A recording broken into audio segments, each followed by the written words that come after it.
This is my song about the food that goes in your mouth.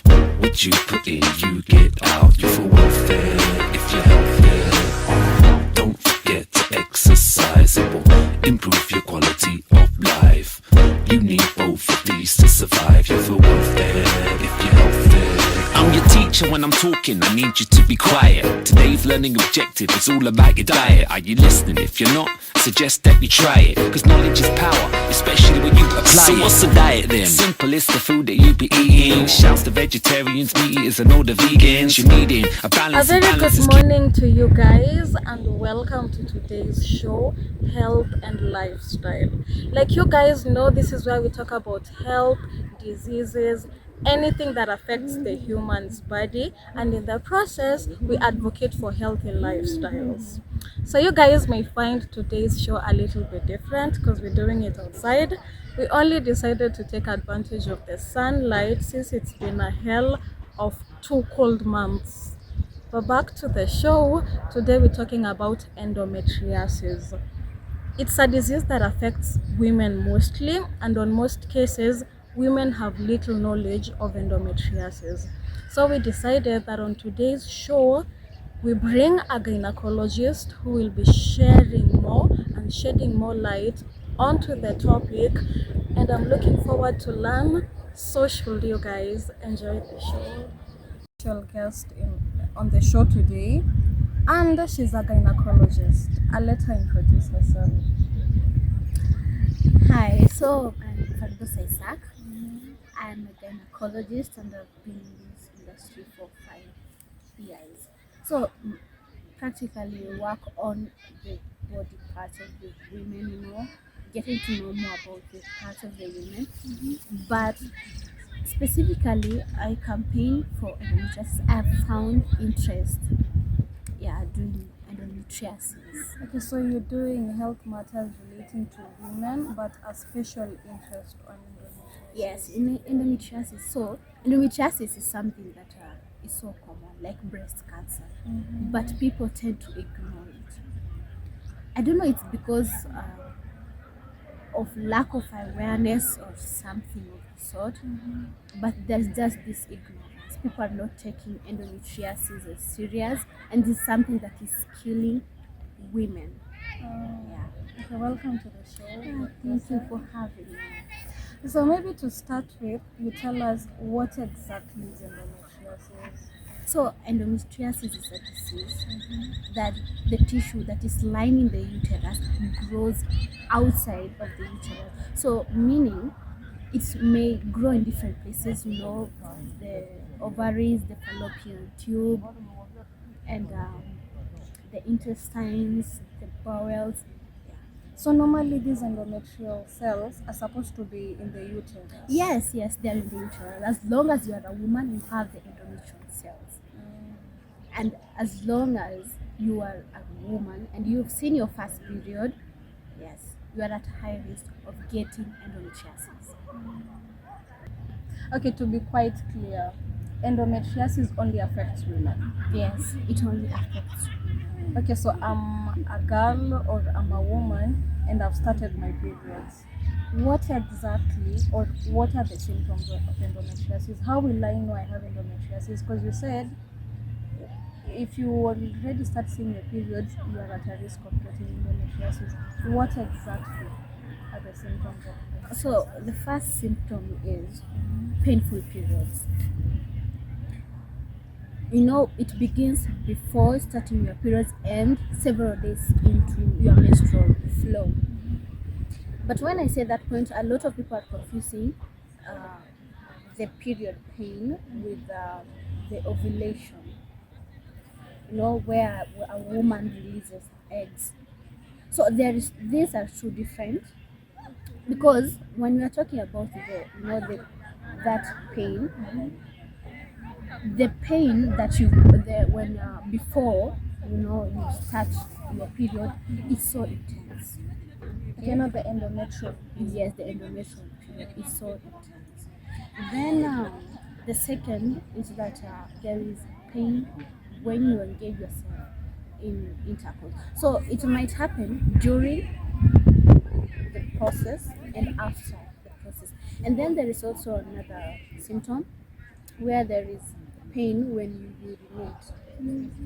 So this actually happens when you are bleeding. And then there is also the excessive bleeding. That is more than 7 days. So actually, a normal period should take in between 3 to 7 days. But there are people who they have excess bleeding. There are also like a common there's also like common symptoms like fatigue, diarrhea, When I'm in my periods or any other time. like when you are in your period. So those are the symptoms that you can see. The symptoms that you are experiencing when you are seeing your period, and that can show you if you have endometriosis or not. Okay, so in short, you're putting emphasis on people to not to confuse the pains. Yes. Like understand there is ovulation pain which is mild, at least not Yes, intense, mild. but endometrial pain is intense, and it starts before, like when my periods are starting, and it extends maybe towards the end, or even But I want to emphasize on something. There are four phases so far. Endometriosis. There is the phase that there is the minimal pain, there is the mild pain, there is the moderate pain, and there is the severe pain. So when you want to know that you are endometriosis, it's like intense. It's in between the moderate and the severe. so that is when someone should be more concerned. More concerned. Okay. And is there a specific cause of endometriosis, or they're just contributing factors? There's no cause of endometriosis. They're just contributing factors. Yeah. For instance, number one is when you see your period at an early age. So it depends with the difference in the body of a woman. So kuna watu wenye wanaona period wakiwa class 4, kuna wenye hata wataona period maybe wakiwa wamaliza form 4. Yeah. But the people who are experiencing period at a very early age, let me say, for instance, maybe class 3, class 4, those people are at a high risk of getting endometriosis. So doctor, is there a specific cause of endometriosis, like one specific cause, or what leads to endometriosis, or what? There is no any scientifically proven cause of endometriosis, but they're just contributing factors. For instance, when when you see your period at an early age, you have high chance of getting endometriosis. Okay, so by early you mean what age exactly? Let me say at early age, let me say 10, because there are people who are seeing their period at 10.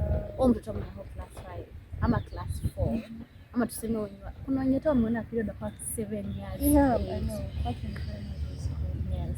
So that child, or let me say that girl, is at a high chance of suffering from endometriosis. Yeah. The second one is when your menstrual cycle is less than 27 days. So normally we women, our menstrual cycle should be at least 28 days at least. When it is less than 27 days, and I'm not talking maybe once. Unajua kuna vile ni ile kitu like every month. This cycle is 27 days. The next, that's what I'm talking about. So that is when you should question. Yes.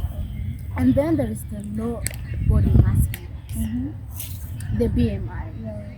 So normally 18.5, let me say 18.5 na kuteremka chini, yani 18.5, 17, 16, 15, 14. That is, let me say, It's low. yes, BMI, so underweight range.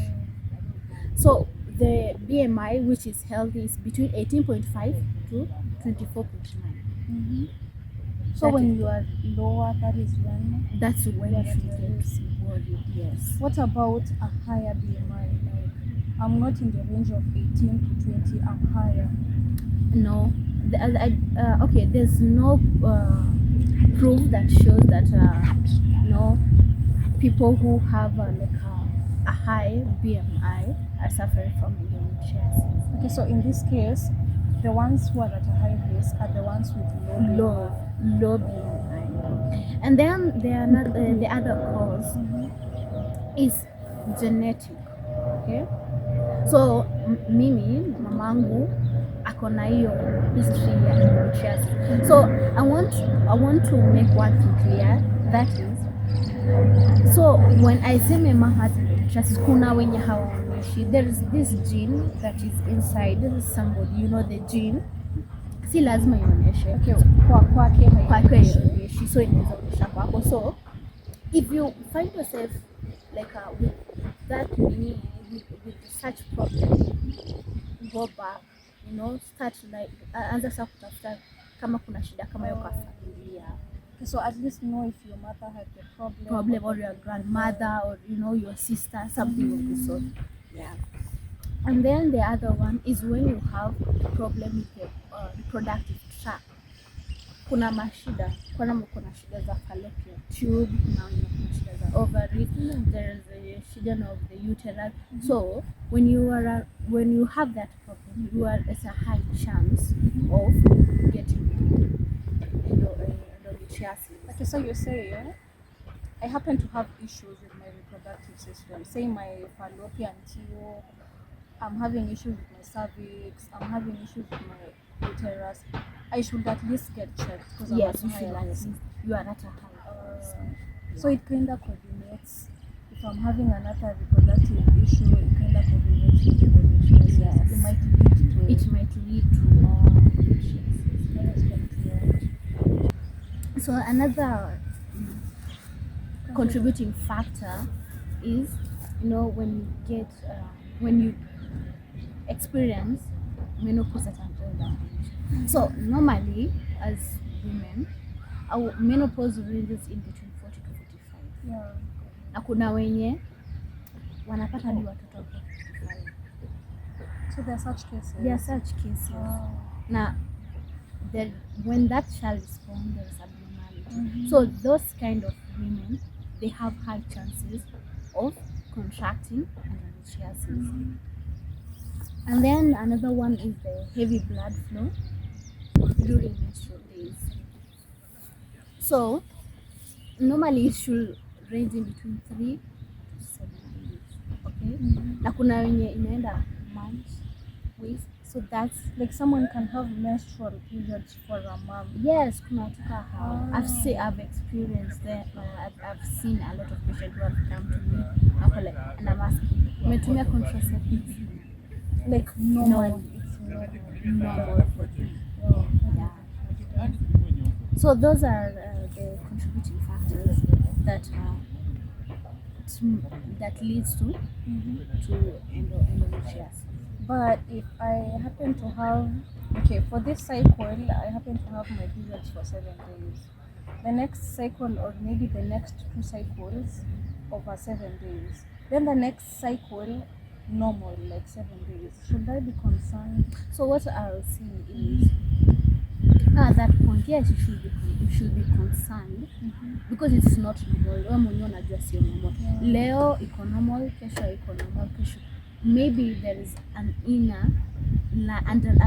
underlying problem that you don't know. So I just advise you go and see a doctor. So in short, if my menstrual periods if my menstrual periods are varying, like my cycle is varying, kuna time ni 7, kuna time ni more, nafaa kuwa concerned na nafaa kuwa na daktari. Yeah, nafaa kuwa concerned. Okay, so we will be taking a short break. That is what she had for us in our first segment. We will be back with more. Please stay with us. Be it all, be it all, be it all. Let me see you make your move. Do it all, do it all, do it all. Get tall with new Always 2-in-1. Featherlight softness overall, even on the wings, girl. And rapid dry channels. Always.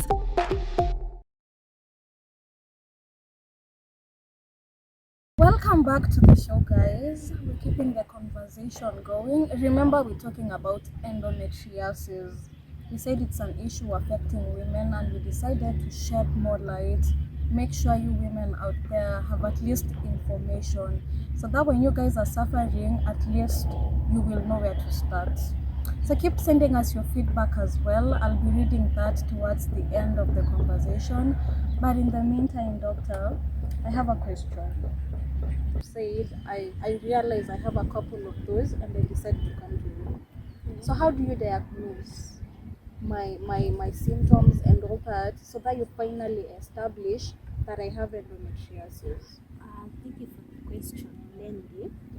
So there are several procedures that we undergo, different ones. First, there is the pelvic examination. So the pelvic examination, we palpate, under the, on the abdominal area. Yeah. We just feel, Physically. yes, physically with our hands to look for cysts.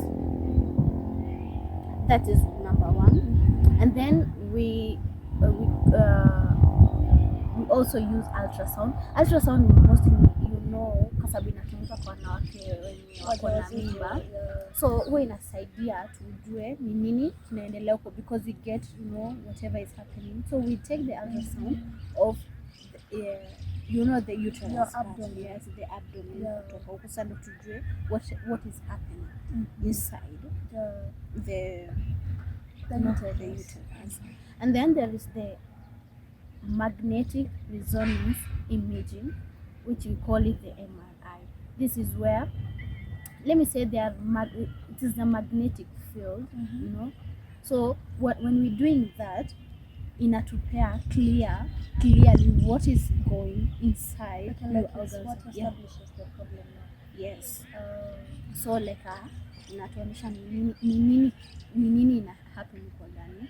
It gives us clearly what is happening inside your organs. Okay, so from that you can decide it's either endometriosis or pelvic issues. Yes. So we are looking for something like a cell. That's what we do. So when we see something like a cell that is maybe in another part of the organ or outside the uterus, so that's when we know that is endometriosis. And then there is laparoscopy. It's laparoscopy. Laparoscopy is where, so this is done with a surgeon. It is practically done with a surgeon. So personally, me, I don't do, so I refer to someone, to a surgeon that I know can do that. So what this surgeon does, atafanya a small incision near your navel, kitovu, alafu kuna a slender instrument itawekwa ndani. Sawa? So what will this instrument do? Itasaidia, itaipea like image of what is happening inside the uterus. So ndo atajua kama there is an object or something that has grown outside the uterus. That's how it is done. Okay, so when you're done with the first procedures, the ones you mentioned, you said there was ultrasound, there was the magnetic resonance imaging, and there is so those are the ones you do. Yes, and so when you're done, you refer me to a surgeon, then they perform that. Yes, that is if now, okay, the laparoscopy, this is where nikifanya hizo procedure zote sijaona anything. Sawa? So when navel tunajua kuna vile iko connected, so that will be easier for you to know what is happening. So kama sijaona chochote chenye kina happen pale, ndio nitakurefer to do the laparoscopy. But if nitaona, then I'll give you some So in short, if you establish the problem in the first procedures, there's no need to see a surgeon. Yes, there's no need. And what about treatment for endometriosis? There are a couple of treatments. Okay, so doctor, that is the diagnosis. What about treatment for endometriosis? Like, is it treated or is it controlled? So, I'll take you back to where I said there are several stages. So if you're suffering from stage 1, which I said like the pain is minimal. Stage 2, where the pain is mild. Stage 3, the pain is moderate, and stage 4, the pain is Quite intense. yes, like, severe.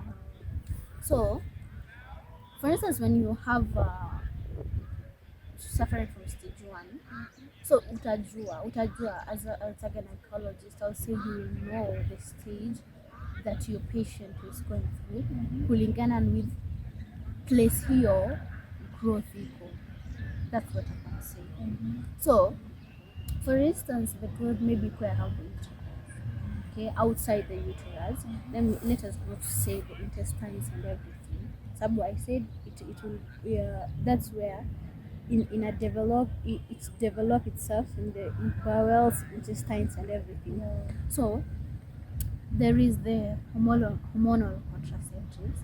So this is where we just balance the hormones, because sometimes the hormones who in a cause like kuwa na hiyo pain, so we balance the hormones with contraceptive pills.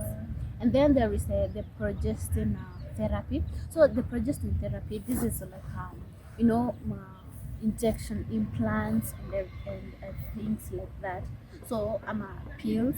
So whatever your doctor will suggest kwako, so tuseme I inject you. So what this does, the progestin therapy, is that in a shrink, I say the endometriosis, there's the endometrial cells, so it shrinks the cells. So meaning it can be treated capsule. So that's, you have to be persistent. And then there is when fertility treatment. So the effect of I didn't mention that, so I'm just going to mention it. There is another effect of this thing is of endometriosis, is that inakosa infertility. Unapata mwanamke haizifungua, so the percentage of women who are going to be fertile when they're suffering from endometriosis is, let me say, 40-30% chance. Yes. So tunakupea dawa zenye zinaweza kusaidia na fertility. Yeah. And then there is also surgery.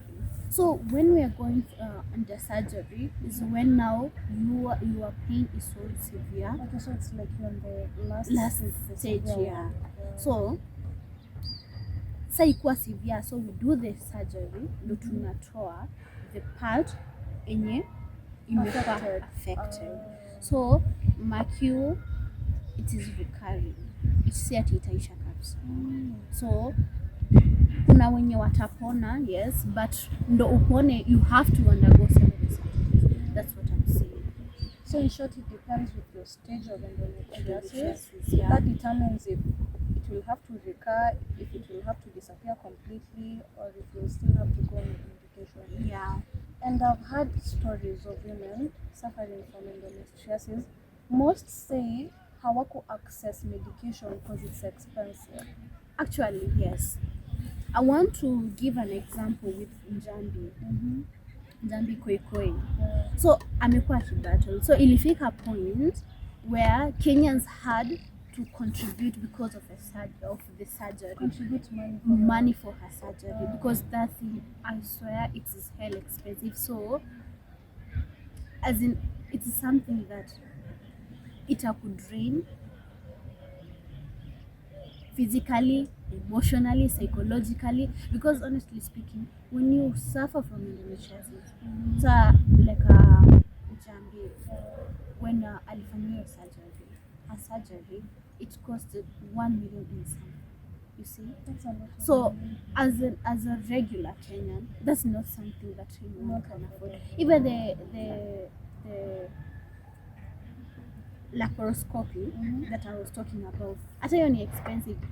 Si kitu mtu anaweza kuja ati no ordinary person, you have just to have cash ndo ufanyiwe hiyo, because it's just a lot.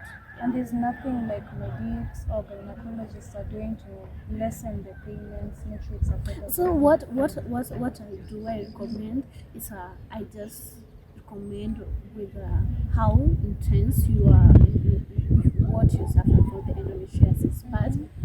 pain. So some there is minimal to mild. So I just recommend, over-counter medication with ibuprofen. So it quite helps. It helps with the pain. Doctor, you mentioned something about infertility being one of the effects of endometriosis. So are there any other effects of Yes. endometriosis from maybe your patients or people you've treated? Yes. Some. So I had a case with Jackie.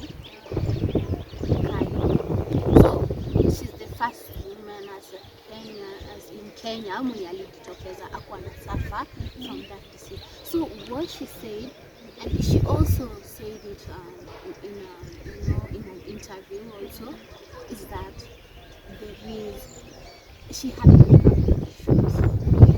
Her relationship was just falling away. She had a lot of problems with her boyfriend because I said the symptom is that you have pain during sex. So, and this is your man. Unafaa kumsatisfy, but apparently you're not doing that because of the problem that you are undergoing. And yet, we are women, we don't want our men to go there. So unapata her to stabilize her relationship, and then now her health condition, it was just the most trickiest part. And she was trying to get Yeah. a hold of it. Yeah. Some other effect is that they are going through depression. They are being depressed. I've had a lot of people who are just like, nitashoa pesa, nitafanya nini, wacha tu nijue mara moja na history. At least Especially after marriage. yeah. Wakijua sana expenses, like wacha tu niishe, familia yangu watamont for some time, and that's it. People have had suicidal thoughts because this thing is just like so expensive, and the fact that so someone one of my patients was telling me her social life, as in she can't even socialize with people because of whatever she's going through when she's in the period. As like any other girl, unexpected, minimal, and then after a while she anasema sasa this is what is happening to her. Anasema even she can't go to school, haizi enda job. Yeah, anasema she can't do what a normal girl does. Yeah, those are the effects. So the effects are quite social. Yes. Maybe you give us statistics on what percentage, as we're talking right now, of women are affected by endometriosis, and what age exactly of affected. So according to statistics, so the thing is the age that the people are suffering from endometriosis are between 15 to 14 years. So this takes us to 176 million women that are suffering from endometriosis globally. Now, on next year, it's quite the same number.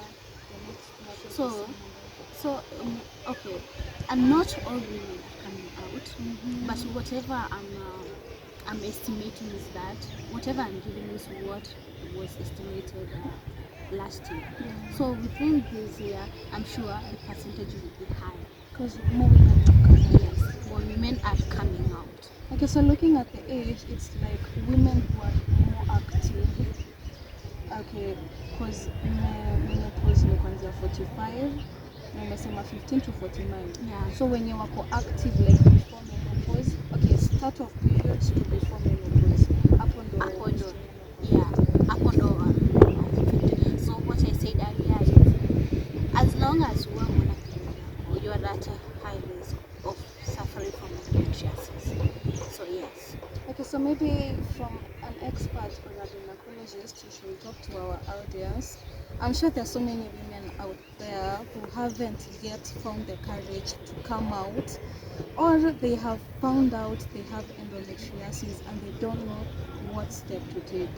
Maybe you should advise them. So what I have to tell them is that endometriosis is not a killer disease. Okay, it is something that is very normal, and as women, like it is something that is in ourselves. So what I'm advising is usinyamaze, don't stay at home when you're having problems. We'll figure it out. So the thing is that in Kenya there is the foundation of the fighting the endometriosis, and what we are trying to do is that tuna contribute pesa so that wenye hawatajiweza tunaweza step up for them. So what I'm saying is just come out in large numbers. If you know you are suffering from that problem, just speak up, and unaweza pata utaongea na shida yako sio like severe, na tunaweza pata treatment for you. That's all I have for our women. Okay, and maybe there's someone who's watching the show and maybe they want to reach you. What can they do on social media platforms or offices? So on all my social media platform, you can just find me at @Isaac_, and then you can find us at Times Tower. So that's where our offices are located. So you can come in anytime, anywhere, and I'll be there to serve you. So that is all we had for you guys on the show today. I hope you guys have learned a lot, just like I did. I haven't really had time to read your feedbacks, but I considered asking the questions. But until next time, that has been Health and Lifestyle. See you guys. Food that goes in your mouth, what you put in, you get out. You're for welfare if you're healthy. Don't forget to exercise, it will improve your quality of life. You need both of these to survive. You're for welfare if you're healthy. I'm your teacher when I'm talking, I need you to be quiet. Today's learning objective is all about your diet. Are you listening? If you're not, suggest that you try it, cause knowledge is power, especially when you apply it. So what's the diet then? Simple, it's the food that you be eating. Shouts to vegetarians, meat eaters and all the vegans. You're needing a balance, and balances keep you even. Meaning, food is your route to improve your being. More proof. Okay dude, let me hit you with the truth. A balanced diet can be split into 7 key food groups. Number 1, move, carbohydrates coming through, bringing bread, pasta, rice and sweet potatoes too. Number 2, to keep you lean you gotta eat your protein. Get it from your Good morning. Dad, vitamin B2 ni nini? Vitamin B2 zinapatikana kwa Ilara Fresh Milk. Na unahitaji hizo vitamins kila siku kupata energy, yani mawowo. Mawowo. Mawowo ya kucheza, mawowo ya kuruka, mawowo ya kuswing, mawowo ya kudunk. Mawowo.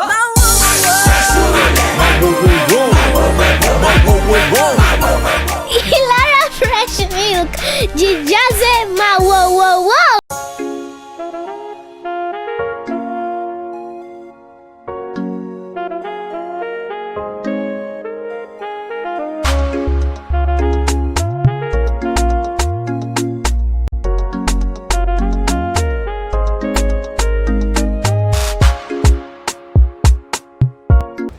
Hello guys, I hope you're doing well. Welcome to Glam Up Show. I'm your host, Adeta Pondi. When you see me on your screen, you know something special is about to be revealed. Because on this show is where we learn how to survive in this life. Without further ado, let me show you what we have prepared for you today. If you suffer from acne and dark spots, it's time to tell them goodbye. Today, I have a beauty guru here who is going to teach us on how to get rid of them. Hi. Hello. Welcome to our show. Thank you very much for having me. Thank you for coming. Okay, kindly introduce yourself. So I am Isaac, and I am been in beauty industry for 3 years now. So today I have some really interesting things for you here. I'm going to show you how to make turmeric mask. So the ingredients that we need for this mask are, we need honey, so you can use any type of honey. We need gram flour or besan or chickpea flour, that is what it's called. And then we have the turmeric, and we have a yogurt. Mark you have to use plain yogurt for this. And of course you need a tin and a spoon so that you can mix your ingredients. So So let's get in. To the action. So let's begin with the procedure. First, we'll start the turmeric. Half a teaspoon of turmeric. That's what we are going to use. Why turmeric? Turmeric is an anti-inflammatory and it is an antioxidant, so it will help with fighting against acne. So the reason why I'm using a teaspoon of turmeric is because turmeric tends to stain your skin. So you need a little bit of this so that your skin cannot be stained as much. And then next, I will have basin, Which is the gram flour. which is the gram flour. The benefits of the basin. So basin has properties that treat acne. It's especially used in India. So the ingredient that is in gram flour is the zinc basin, which fights the infections that cause your face to erupt with acne. And then next, you will add in some yogurt. You said it's not any regular yogurt. Yes, not any regular yogurt, but plain yogurt. So yogurt is important in this because it is a moisturizer, so it moisturizes your skin. It helps in the reduction of wrinkles and fine lines. It also fights acne. It fades blemishes and dark spots. It reduces dark circles. It treats skin infection, and it also soothes this. The next ingredient you are using is honey. So the benefit of honey is that it helps balance the bacteria on your skin, which makes it a great product to the use of for acne. So that's the reason why we are using honey in this. So we are going to pour in some honey. So the first step is turmeric, the gram flour, yogurt, then honey. Yeah. So we are going to mix these ingredients in together. I love the fact that we are just choosing only 4 products. So this product you can just find it anywhere in the supermarkets, any supermarket you go to. And for instance, turmeric here, turmeric you can use it to make some food. So it is cheap. It is even budget friendly because there are only 4 products. Yeah, it's budget friendly. So, and now we mix the.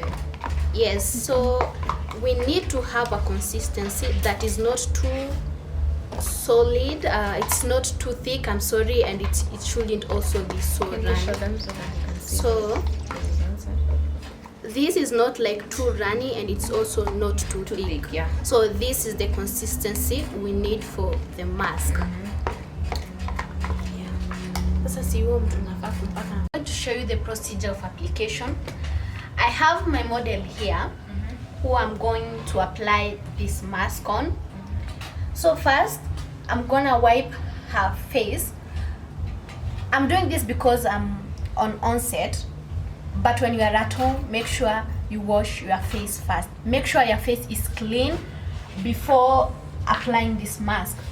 So let's get in.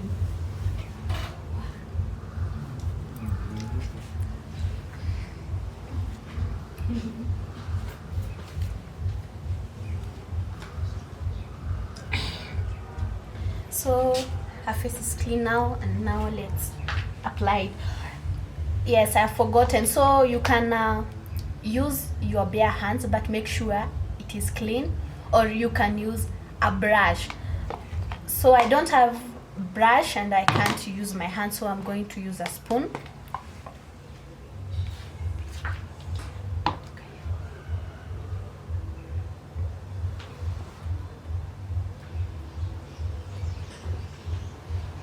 It needs ones to be extra careful because turmeric stains clothes. Yes, That's you what need say to. there, yeah? Yes, you need to be extra careful while applying this mask, and make sure you don't apply it on your eyebrows and Eyelids. eyelids because it can stain it.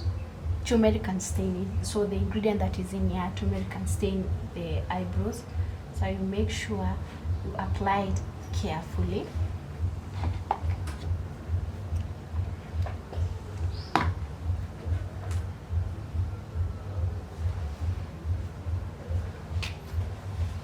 And are we going to see the instant results, or for how long would one do it so that he or she can see the results? So turmeric, this mask depends with how severe your acne is. So if you don't have that severe acne, the results can be seen in a period of a month. But if you have severe acne, it can be seen within a period of 2 to 3 months.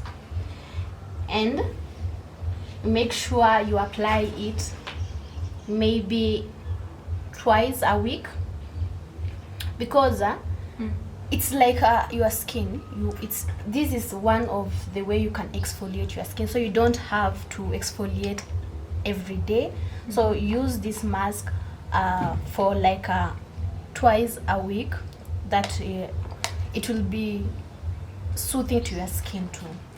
And earlier I had already jumped into conclusion. Is it for both genders? Yes, it is for both genders. So also male can do this. Okay. Yeah. Wanaume wengi wanasema hizi ni vitu za wamama.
Let's wait for it to dry after 10 minutes. As we wait for it to dry, let's go for a commercial break. We'll be right back before you know it. What's your beautiful? My essence and my energy. My natural glow and my confidence. My beautiful is being me. It's glow season, girls. Beauty Month is back. Reveal your beauty with amazing discounts of up to 20% off on selected 400 ml Nivea body lotion bundle packs in participating stores near you. Enjoy discounts galore with Nivea. Be you, be you. Welcome back to our show. Let's see on how the procedure is ongoing. So the mask has not completely dried because of honey. Honey does not dry, so that's why it is the way it is right now. Even after 10 minutes. After 10 minutes. Yeah. So after this, now we are going to wipe her, but it is advisable you wash your face. I'm doing this as what I said earlier. It's because I'm on set, so I'm going to wipe her off, and then we'll see. Is it convenient to wash your face with water and soap? No. You should wash your face with only water. And first towel? Yes. Warm water or cold water? Use warm water. Warm water? Yes. Okay. Let's see the results after 10 minutes.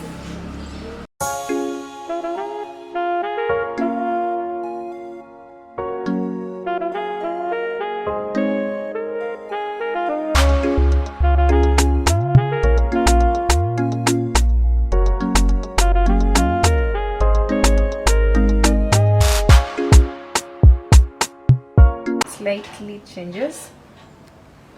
So it brightens your skin. So meaning when you do it like after every you do it twice a week, there will be much improvement than what you are seeing here. It's about trusting the process. Yes, it's about consistency. Trust yourself, believe in yourself, and change will come. So for you to, it's hard, I know it's very hard to be consistent, but if you need that perfect skin, honey, you need to work hard. So make sure you just do it on, let me say, regular basis. Yeah.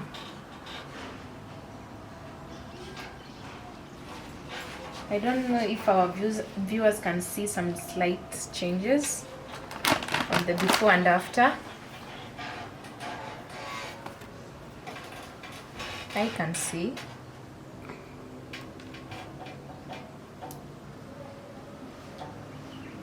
This is so much pocket friendly.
That's simple. Thank you, Fardosa, for having you to our show. It was a pleasure. Thank you for hosting me. It was a pleasure to be here to have you. Thank you for the model. For me, this is definitely a must try. And over the upcoming episodes, you're going to see my progress. Thank you for tuning in. You can reach us in all social media platforms. Till next time, bye.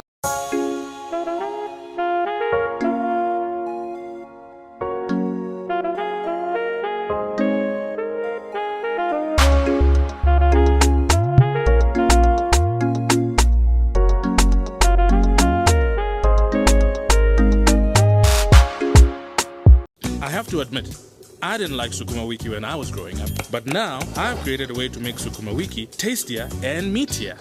I simply add 2 Royco beef cubes, and the end result is a rich, meaty flavor. And today, I have brought along my harshest food critics for a taste test. My kids.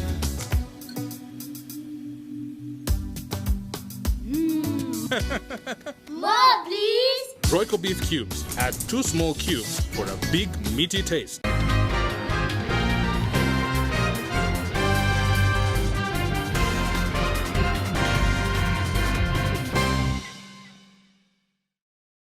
A very good afternoon and welcome to our 1 p.m. news bulletin. I am Fardosa Isaac, and on our top story, President Uhuru Kenyatta has extended the nationwide curfew for 60 more days, with the COVID-19 hotspot in the Lake region to remain under the 4 a.m. to 7 p.m. curfew as moved to contain the spread.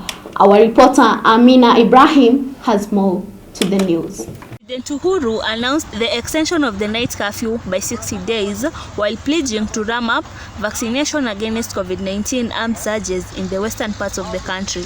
Speaking at a televised address in the capital Nairobi, Kenyatta said the extension of the COVID-19 restrictions, including night curfews, a ban on public gatherings, and a limited attendance to house of worship, will boost efforts to contain the pandemic. That the prohibition against public gatherings is extended for a further 60 days.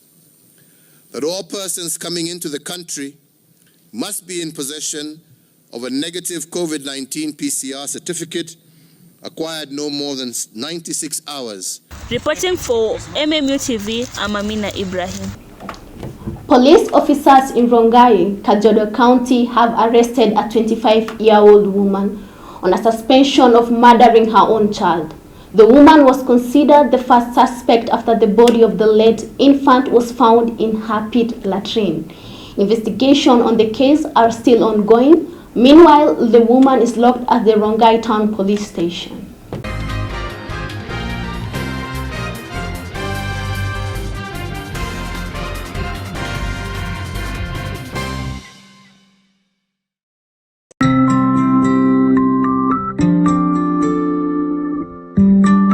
You seem very happy with Molfix. Yes, we are so happy. I discovered Molfix with my second baby. There's a big difference. It has a soft and skin-friendly inner surface. And Molfix has the umbilical cord notch. True. It offers a great protection for my baby. Molfix breathable surface developed with Airsoft technology is very soft and provides the best Molfix skincare. I found the best diaper for my baby's sensitive skin. All babies deserve a high-quality diaper. You should also try Molfix.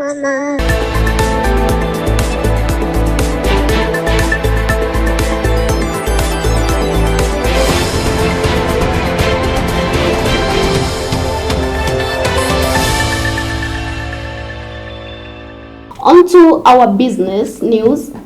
Daniel Kipto Bogoria has been named as the new Director General to the Energy and Petroleum Regulatory Authority. Kipto served one of the role of intern capacity since mid-December and now begins a 3-term as the regulator's chief head on Thursday. Still on our business news, the entry of new taxes taking effect on Thursday is expected to heighten the cost of living to a greater peak on the price of basic commodity rises. Our reporter Jane Wangari takes us through the report.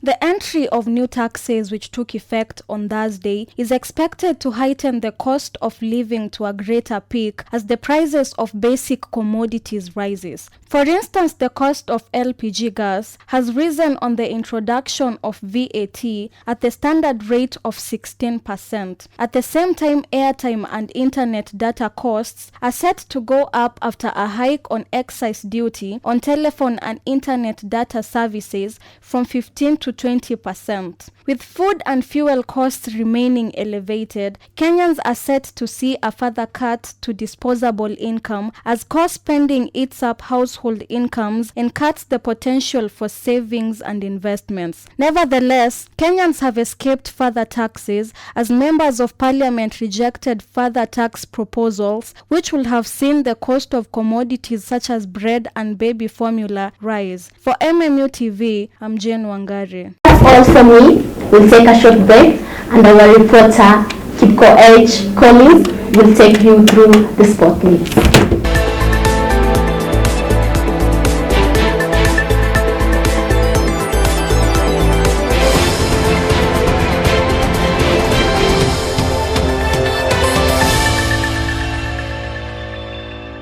Get fresh, gotta get fresh. Down is no boom boom pow, down is boom boom pow. Smells baya na uchafuzi na zidi na improve down is protect nguo zangu na dukia niko safi. Lazima niwe fresh na down is boom boom pow. Boom boom pow, down is no boom boom pow. Smells zote na zi boom boom pow, powerful freshness. Down is boom boom pow.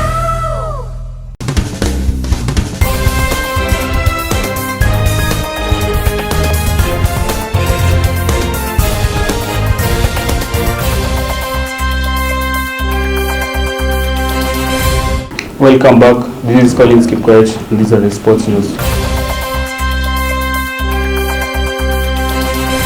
Battle lines are drawn and daggers are out as Kenya's most successful clubs FC Leopards and Gor Mahia brace for the FKF Cup final clash at the Uchali ground on Sunday. Both Igwe and Kogalo have missed the June 30th Football Kenya Federation deadline threshold for a ticket to CAF Championship League after finishing in third and fourth in the in that order, with Tusker nailing it. Meanwhile, Manchester United have confirmed they have agreed a deal in principle to sign England's winger Jason Sancho from Borussia.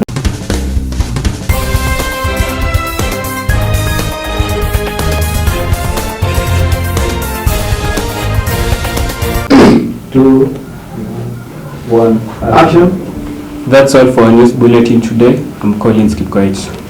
And I am from the Isaac. Until next time, goodbye.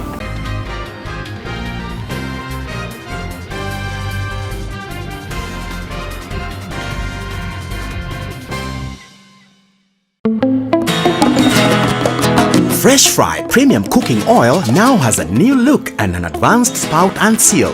Triple refined, zero cholesterol and natural vitamin E. Fresh Fry, always heart friendly. Now it's even more cooking friendly. Fresh Fry, the premium cooking oil for healthy living. Alvin Brown Beats.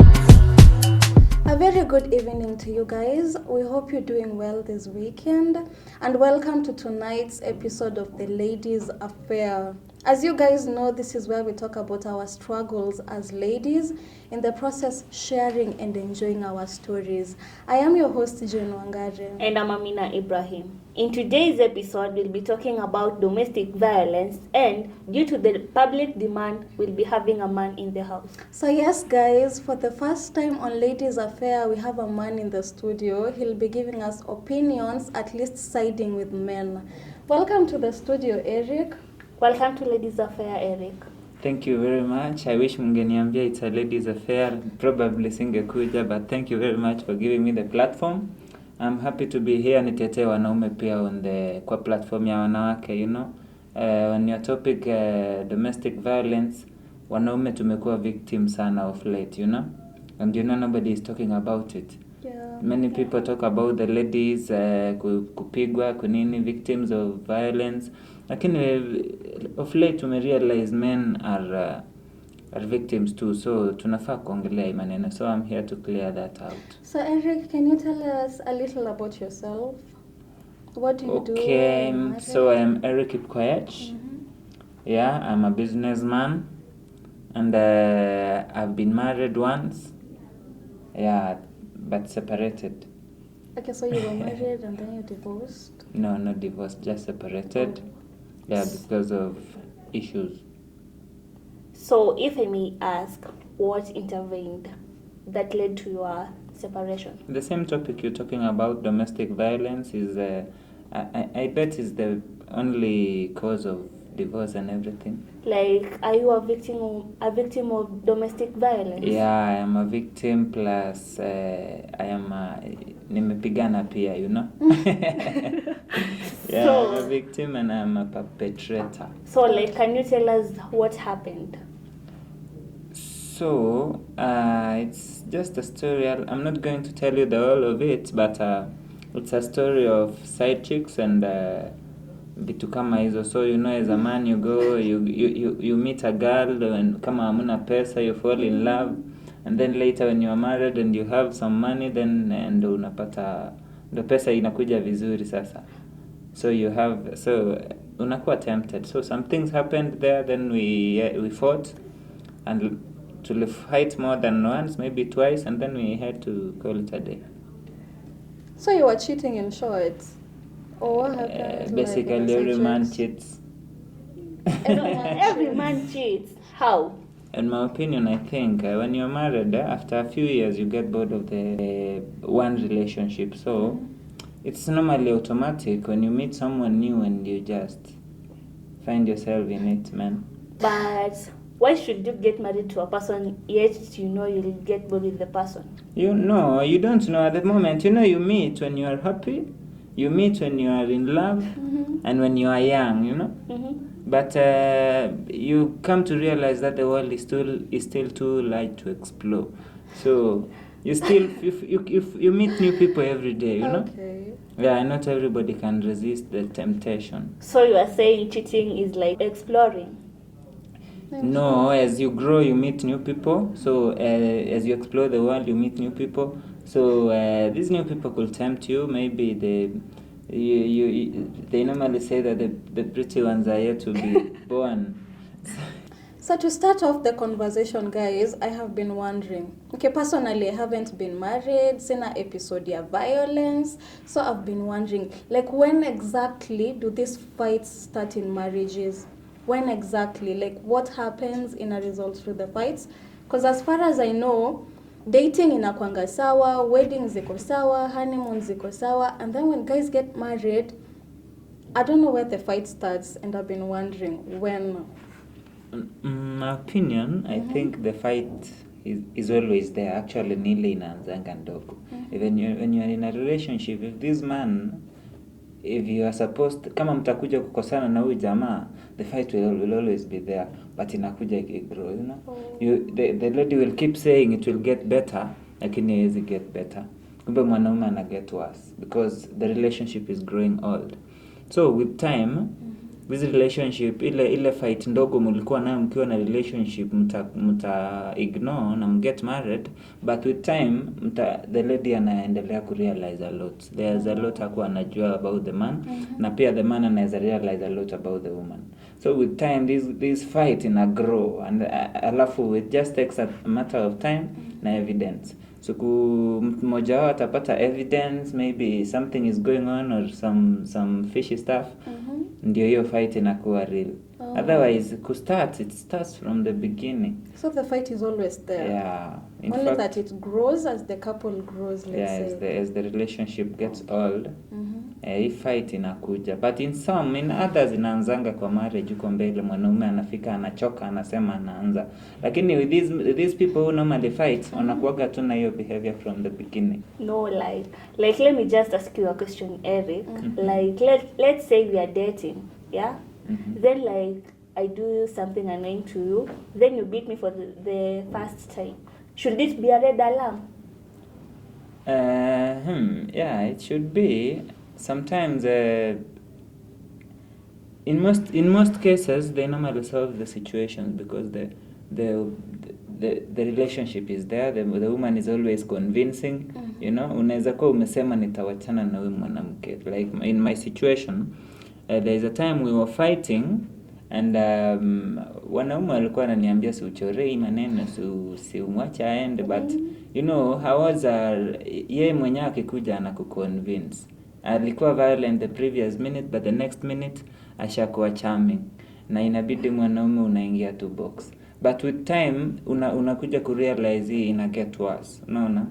Yeah, but me say na champion for no violence in marriage, because hakuna kitu itakusaidia. Actually the same behavior will remain. Okay, so do you guys think, like, if the fight is always there, do you think ina come up na the advancements kwa marriage, say kids coming in, alafu we have to split responsibilities and roles? See, that's when the fight starts, because kama hakuna watoi na hakuna ku split responsibilities, why are we fighting? Okay, cheating aside. Ni marriage, okay, kuna if you're talking about the physical fight, like violence, inaanzanga huko. That's when hapo ndo imefika gradually, you know. But in the beginning there is a fight. Maybe mna argue tu, unamuuliza huyu ni nani, this so and so. But if it begins that way, itafikia fight, because the same behavior will keep growing as you mature. Eric, you are trying to say, like, let's say you are cheating and I'm your wife. I should not ask you about it. You have a right to but you are sure I will lie. Yeah. Of course you'll lie, but I'll just want to hear from you. So I will be lying to impress you, and then one day you find her in the house. Men are liars. And it will cause a fight, you know. Not only between me and you, maybe you and her also. So one is not supposed to question. Sifai ku question. Say nimeona red alarm and I'm questioning. Yeah, I don't think you should. You can question, but you're sure I will lie. So do your own investigations. Or it's how we question as women. Because I know we can be provoking sometimes. Yeah, ladies are provoking. They can come to you na arguments zenye hata huko unajua ziko. Sometimes these things ni real, but sometimes hata lady ana suspect tu kitu haikuwa. Sometimes watu fight because of nothing. There is no ground, hakuna roots, you know. You just ude mtu ameshinda akikuprovoke anakuja kila jioni akikwambia this and this and this and this and there's nothing you're going on. Uko na maboys huko unajibamba and she's telling you you're not picking my phones, you're with the lady and so and so. Yeah, and we unajibamba, you know. Ladies always imagine usiposhika simu you're just gonna question we have marks. to question because we married. Like let's say you have an emergency, then I call you and you're not picking the phone. Niko sherehe. No, you should at least pick the phone and tell me. I could be like, somewhere. You are having boys company. Then Maybe I'll understand it. I might be somewhere where there's noise. Sikuski. No, you just pick the phone and tell me. Maybe it's an emergency. It's like kila saa we calling our men mnakwanga kwa situations you guys can't pick. Hakuna time mnaweza pick calls zenu like assume to it's an urgent call or it's an emergency. Lazima ikuwe mko places you guys can't pick your phones. Ati ziko places loud. Hampendi ku question you guys. Judging Charlie yako ni msewa sherehe sana. No. But unajua ukiwa sherehe hata you could see your wife calling or something lakini unashua tu uko sure anataka kukubother. There's something she wants, you know. So it's something anataka about kukunag, unaona? Kuna kitu anataka kukuuliza uko wapi nini and you don't want her to know. Maybe mimi niko ofisi according to her na mimi niko shughuli zangu, you know. Yeah, so yeye ataassume akisikia nilimdanganya siku ya ofisi, yeye ataassume I was with some other ladies. Na mimi mwenyewe nilikuwa najibamba, unaona? I was completely different stuff, unaona? Yeah. So hiyo ladies wanakuja wanakunaga hapo wanakusumbua, hiyo ndio inakozingi fight. Saa zingine hata there's no ground. So Eric, as you said earlier, okay, mostly like according to wewe venye nimeona, it's like ni sisi wanawake ndo tuko provoking to men ndo tuna result to violence. Okay, so according to your story, so you said you were a victim of violence. Yes. Was it the woman's fault or it was your fault? Okay, maybe from the first time it happened. I can neither confess part of it was my fault, but most of it was hers, you know. Kuna zile actions nilifanya ndo nikamfanya akuje na hiyo kelele, but the fight itself ni yeye juu kama angekuja na hiyo kelele ama kama ametulia, you know, the woman will keep making noise na wewe umenyamaza tu. Na haizi kuja chini hata so siri ni kunyamaza tu, so atakuja juu ni kama anataka fight. Haizi shuka So we chini. asking for the fight. And was it intense like niliumia kidogo pia aliumia. Yeah, I have a mark somewhere in my body. Nakumbukanga nayo. So it was intense, like the fight was intense. Yeah, kidogo atinigonga na chuma ya gas, but tuliget over. Tuliget over because sasa ilibaki. Unajua after hiyo kunigonga tulirudiana bado. Tukakaa, then the next time sasa tukafight akaenda. Okay, so currently we are separated. No plans of getting back together? Not really. Okay, and you guys have a kid? Like, yeah, one. He was affected? A girl, she? Okay. Yeah. She was affected? Yeah. Ananimiss, and ameaffectika juu alikuwa, we were so close, hayuko close hivyo na mama.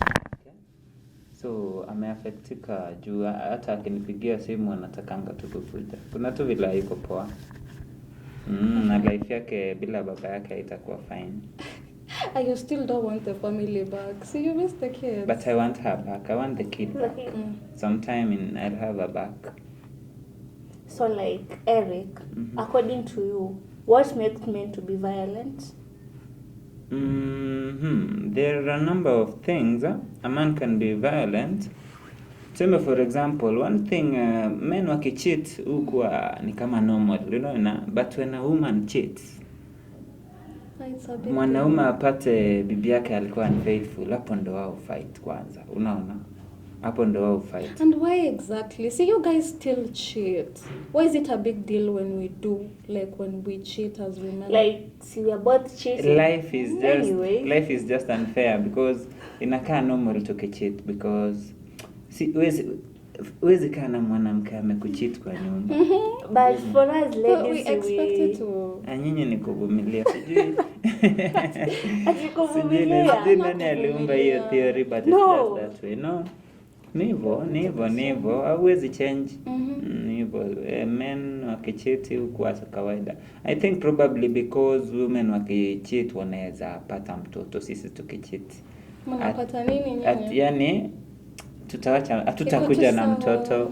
So like you cheat on me, you come with a baby. I cheat on you, I will not come with a baby. You might have another baby outside. But yeah, outside there. No. So see, the baby will still be yours. So you'll be having another baby outside there. So I'm not. You'll have to come with her. Kama ni wewe, itabidi ukuje na mtoto yetu.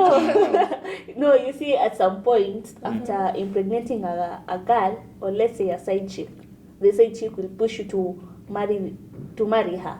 What if I have a wife? No, like so long as I have your baby, you should just get married to me. No. Squeeze side chicks wanajua ni side chicks. Squeeze side chicks wanajua uko na bibi. Okay. So Eric, uko na watoto. Squeeze side chicks wanajua.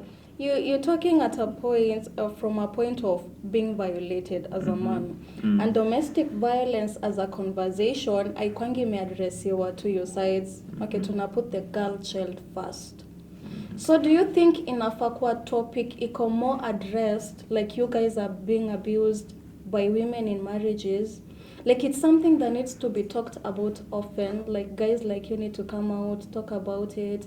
Do you think it's really necessary? Yeah, kila kitu about boy child inafaa kuwa championed. Siku hizi tumeng'ang'ania rights za girl child, mpaka unapata girl child wametutangulia, boy child wamebaki. So unapata statistics zimeonyesha kweli girls wana violatiwa more than the men, you know. But ukikuja tu statistics zile tunaona ni za majuu. Yeah. Come to our ground, enda Nyeri hapa waulize wanaume wangapi wamekatwa nini. Wanaume wanapigwa. Huko wanaume hawana bahati. It's the ladies who rule over the men. And it's like guys don't have a say. Yeah. But you see, Eric, for that's why that's one problem. I'm urging the men to come out and talk. Shida ya wanaume wanateswa. Kuna wanaume wanaosha vyombo kwa nyumba, mwanamke kuna wanaume wanateswa na hawasemi. Unacheki, they don't talk because it's an embarrassment. So mimi naweza tu wanaume mtokeze. Ni kamera gani?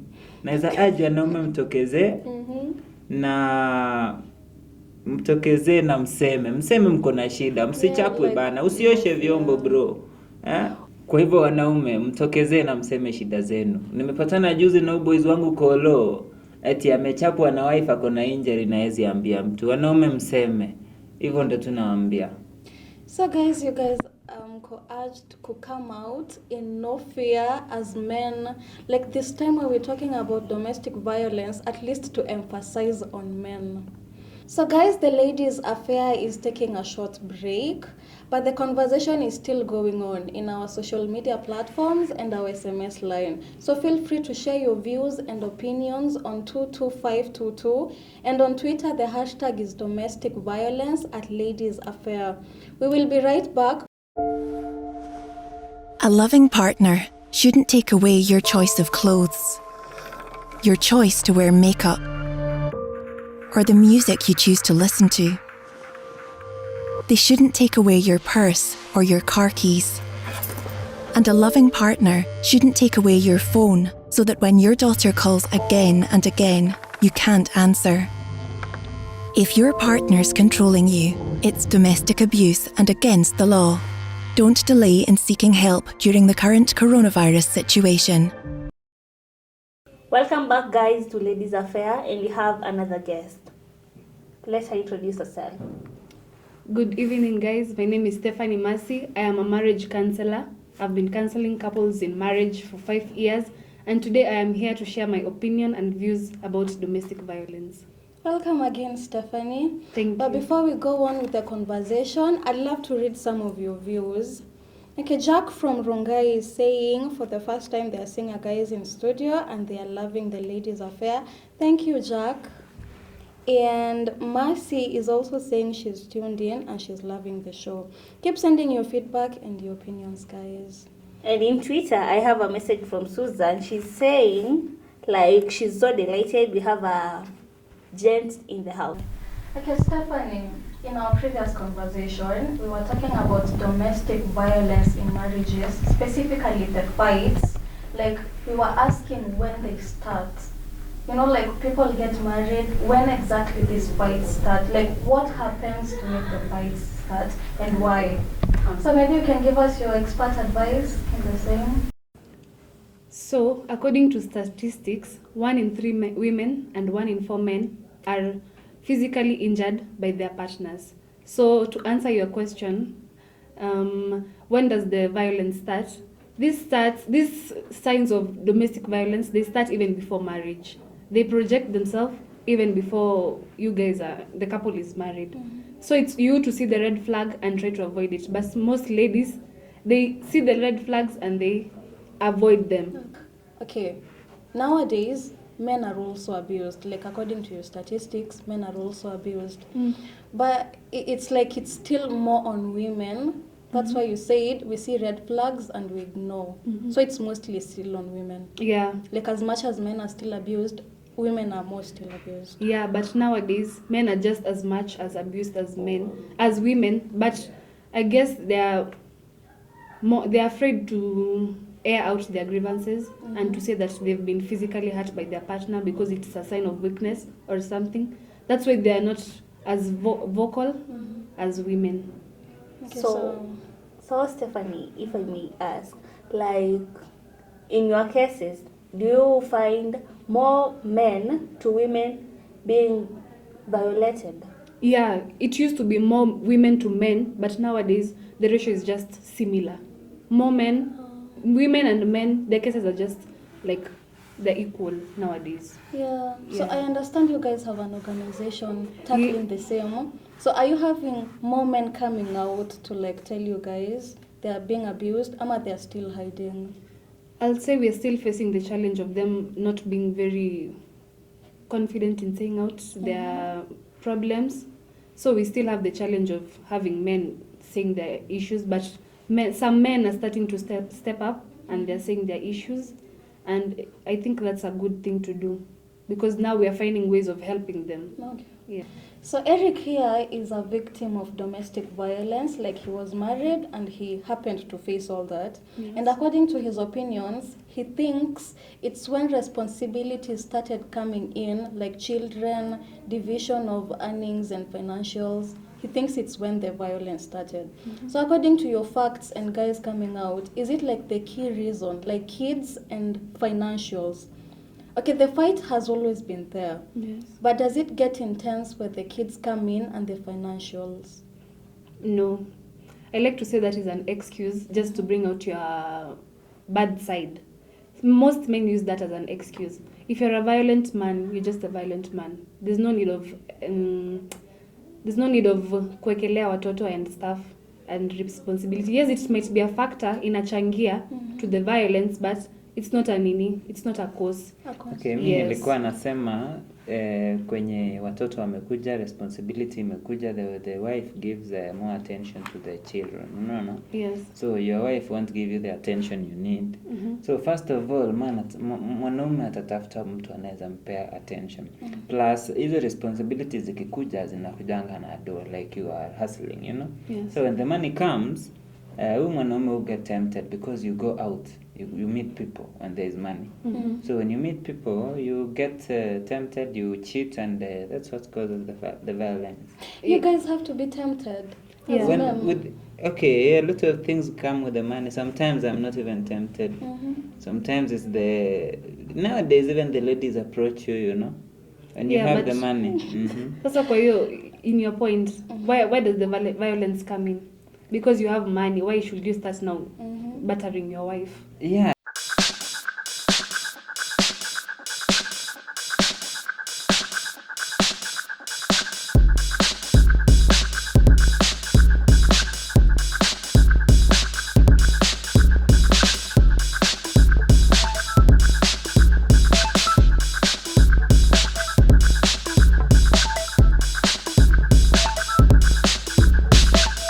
The man cheating.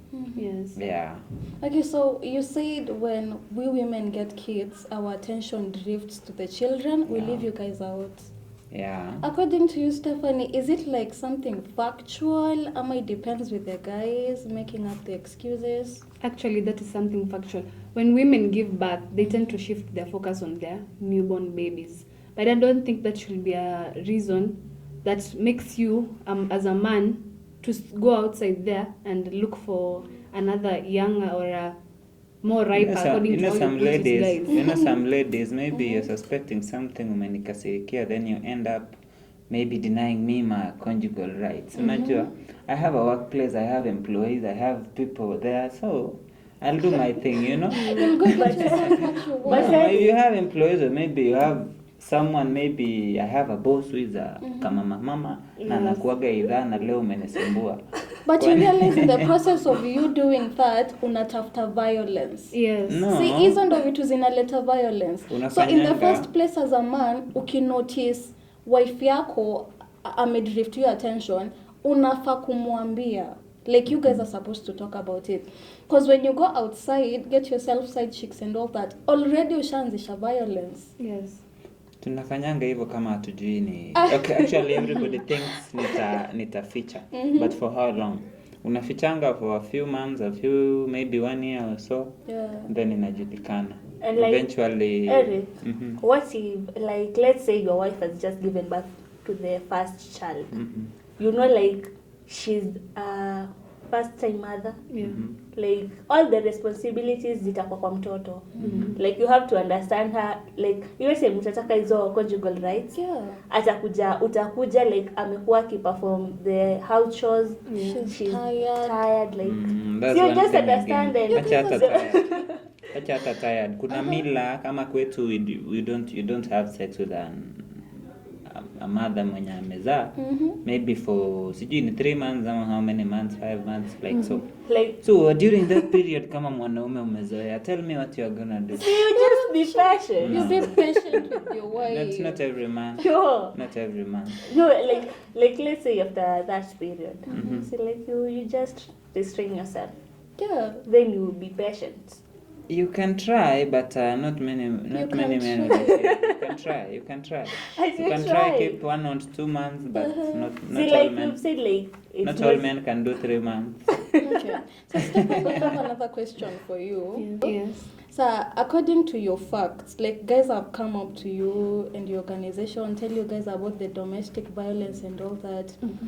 Why do you think people still stay, like they choose to stay in places where they're abused? Like, if I'm being abused as a woman, I still stay. The next time it happens, I stay. Like, what makes people stay and they're still abused? Okay. Most times, for women, they stay because of their kids, if they have kids. And sometimes they think the man is going to change in the future, which cannot happen. The only person that can change a man is God. You cannot change anybody.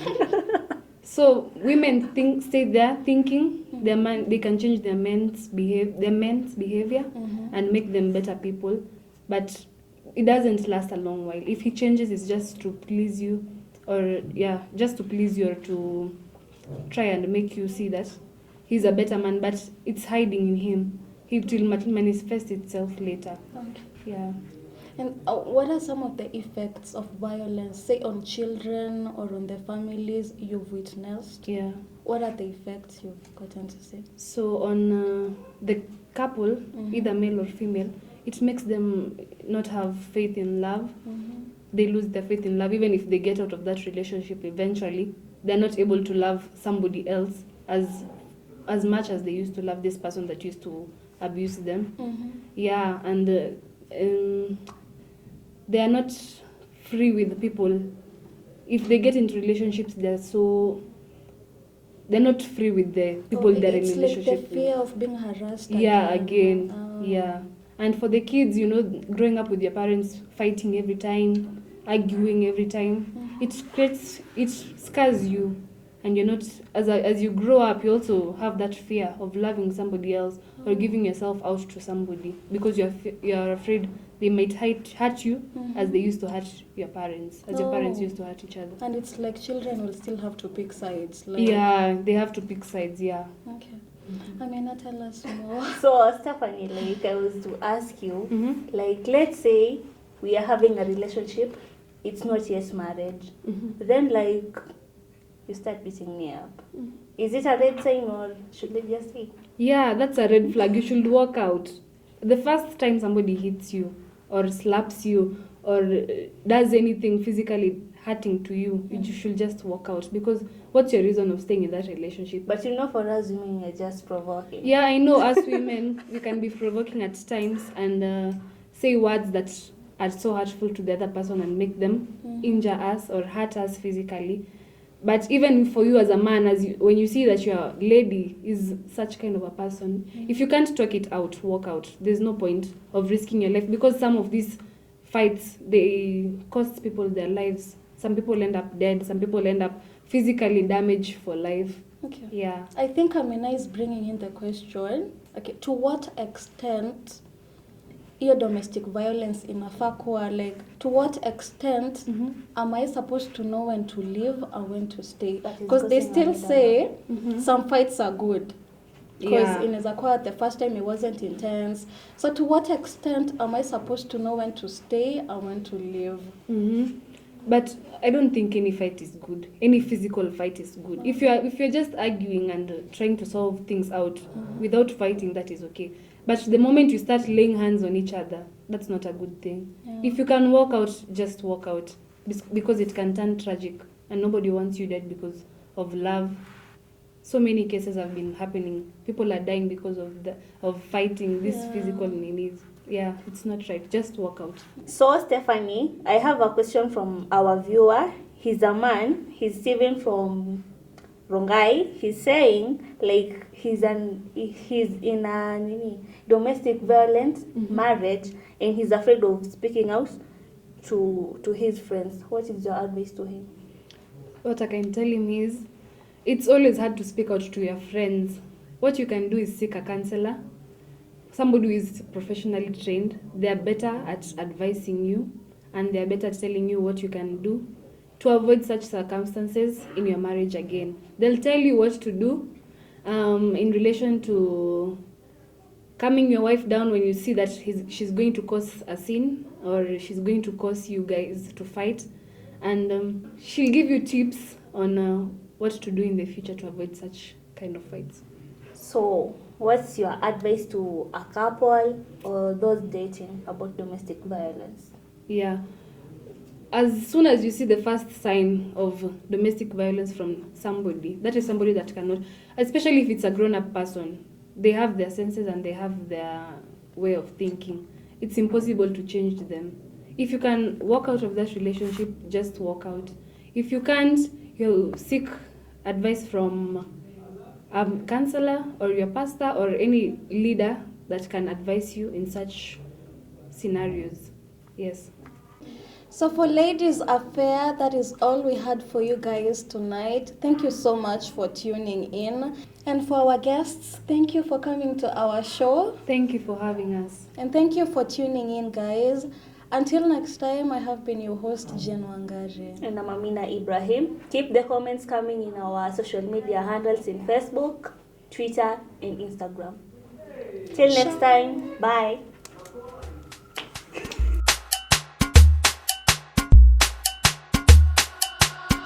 Alvin Brown Beats. Get fresh, gotta get fresh. Down is no boom boom pow, down is boom boom pow. Smells baya na uchafuzi na zidi na improve down is protect nguo zangu na dukia niko safi. Lazima niwe fresh na down is boom boom pow. Boom boom pow, down is no boom boom pow. Smells zote na zi boom boom kabawa full freshness. Down is boom boom pow.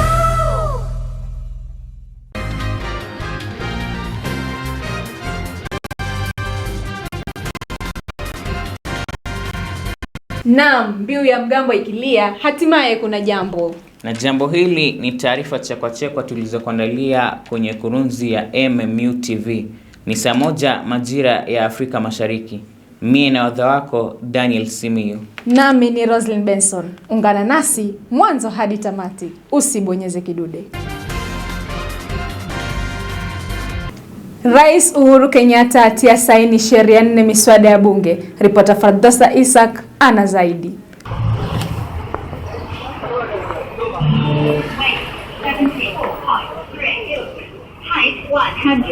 Rais Uhuru Kenyatta ameidhinisha miswada muhimu ikiwa ni pamoja na mswada wa fedha na matumizi wa mwaka 2021 kusafisha njia ya matumizi ya serikali kwa mwaka mpya wa fedha. Miongoni mwa bili zingine muhimu zilizoondolewa ni pamoja na sheria ya pili ya matumizi ya ziada ya mwaka 2021 ambayo ilipunguza matumizi ya jumla kwa mwafaka wa fedha uliomalizika kwa shilingi bilioni 8.2 na sheria ya mapato ya ugwaji county. Miongoni mwa ushuru unaofaa ni pamoja na ushuru mpya wa 16% ulioongezwa kwa usambazaji wa gesi wa LPG na ushuru mkubwa wa huduma za simu na data ambayo itasababisha gharama kubwa za muda wa hewa na mtandao. Walakini Wakenya wameupuka ushuru zaidi baada ya wabunge kukataa ushuru mpya wa mkate na bodaboda. Nikiripotia kurunzi la MMU TV, jina langu ni Fardosa Isaac.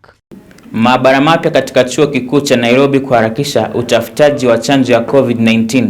Ripota Jane Wangari anatutupia jicho kwenye swala hilo.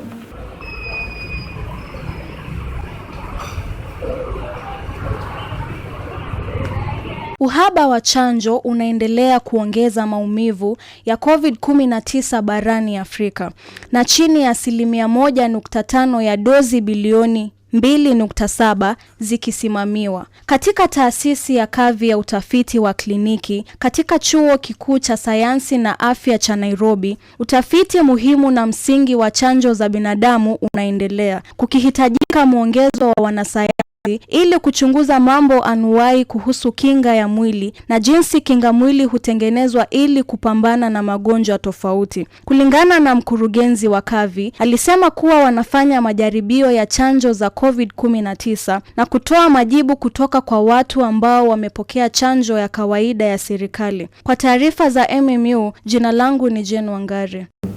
Polisi wamkamata mwanamke wa miaka 25 huko Nakuru baada ya mtoto wa miaka 4 kuuawa na mwili wake kutupwa chooni.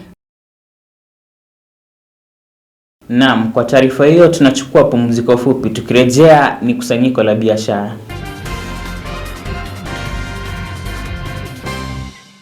Breaking news from Mulfix. Let's see what they're developing right now.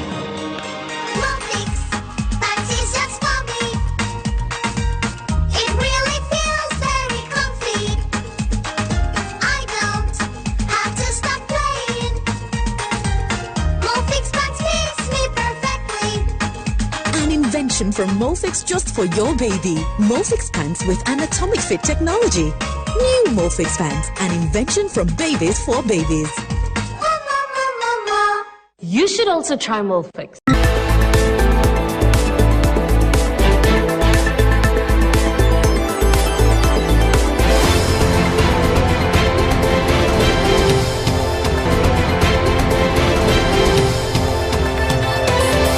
Karibuni tena katika taarifa za biashara, na haya ndiyo tuliowaandalia. Naam, Kenya yaongeza ushuru kwenye bidhaa za mayai na vitunguu. Na swali tunalokuuliza ni je, Uganda na Tanzania wataathirika? Alafu kwingineko ni kwamba Kenya yatetea uhalali wa noti mpya. Taarifa hiyo ndiyo inayotupa kopo la maji. Tukirejea ni kwenye habari za michezo. Help the world put an end to the spread of respiratory diseases such as coronavirus by taking the following basic protective measures as guided by the World Health Organization. Clean hands frequently with soap and water. Cover nose and mouth when coughing and sneezing with a tissue or Flex Turbo.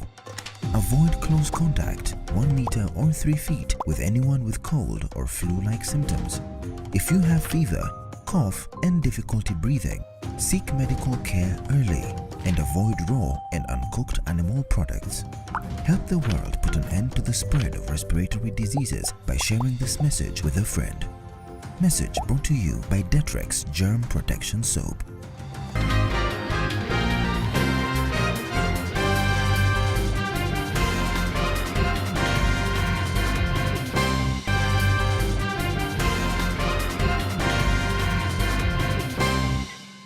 Naam, karibu. Kwenye ulingo wa spoti ni kwamba kufuatia kuwepo kwa safari rally nchini Kenya kwa furaha, Rais asema Kenya itazidi kuwa mwenyeji wa spoti hiyo kila mwaka hadi mwaka 2026. Magwiji wa mbio ya mita 1500 wa chini ya miaka 18, Vincent Kipchumba na Terry Chebet ni kati ya wanariadha watakaoshiriki kwenye kinyang'anyiro cha chini ya miaka 20 iliyoanza tarehe 1 Juni.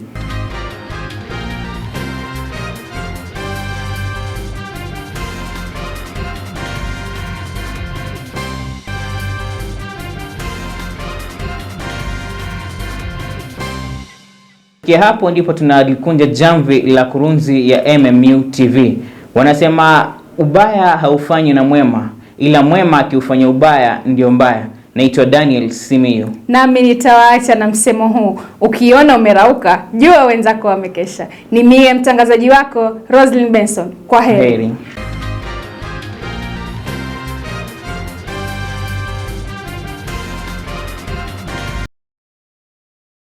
Geni, pole, nimejaa.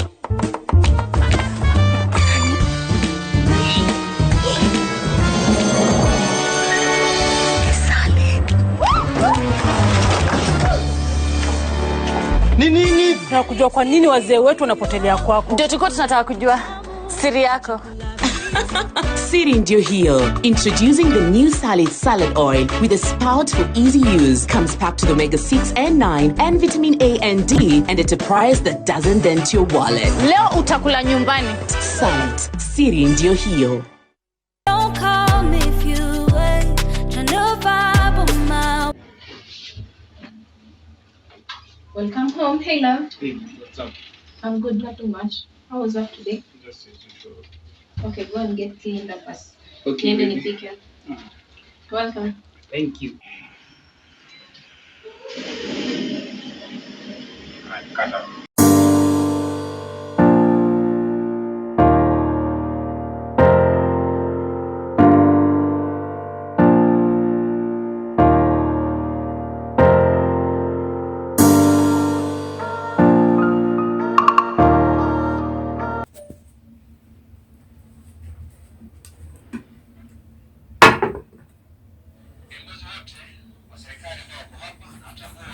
Okay, this COVID.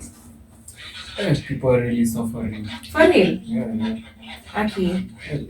Yeah, like my friend alipata job yake za COVID walisakiwa karibu kwa staff.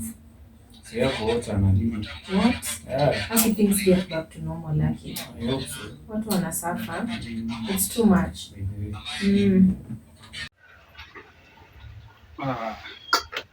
Shit, what the? What's wrong? Kwani nini mbaya? Just come and see. What? I'm so sorry. I'm so sorry. Just going to talk here.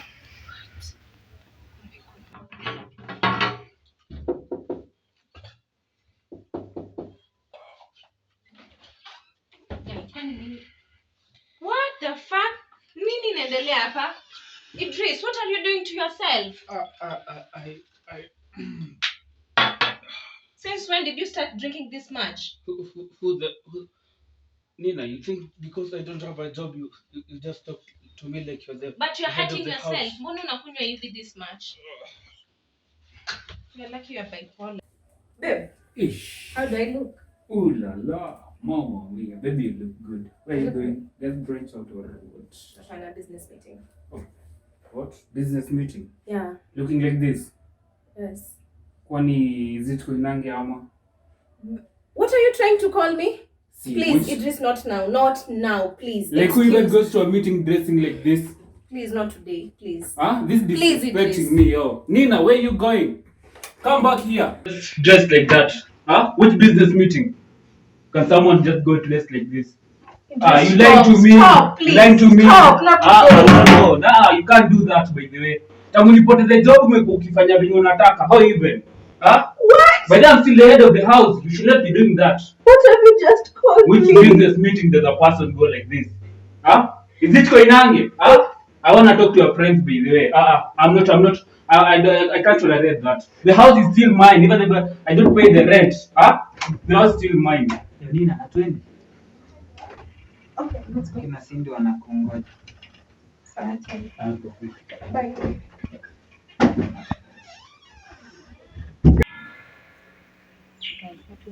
Welcome guys. What can I help you? Fine. Hamna menu.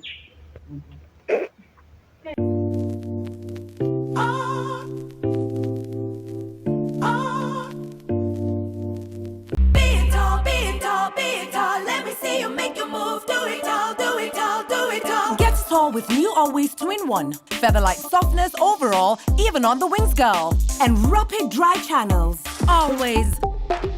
Don't call me if you ain't tryna vibe. What a day. Nilikuwa siku poa. Kabisa, did you enjoy it? Yeah, I did. Thanks for the dates, by the way. I really appreciate it. Hizo mirinda zikunibamba. Bora ulizibamba. Yeah.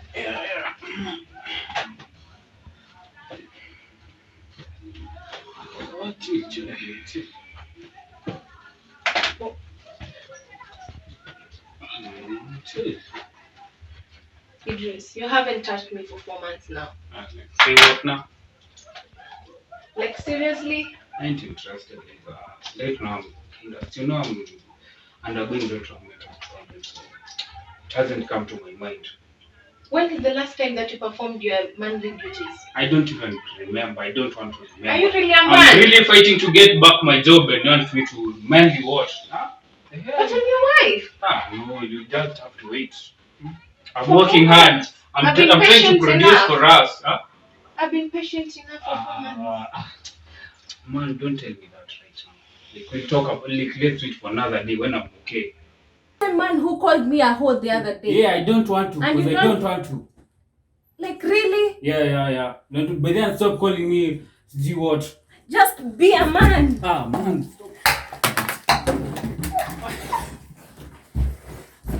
What? What you doing? Oh my God! Oh.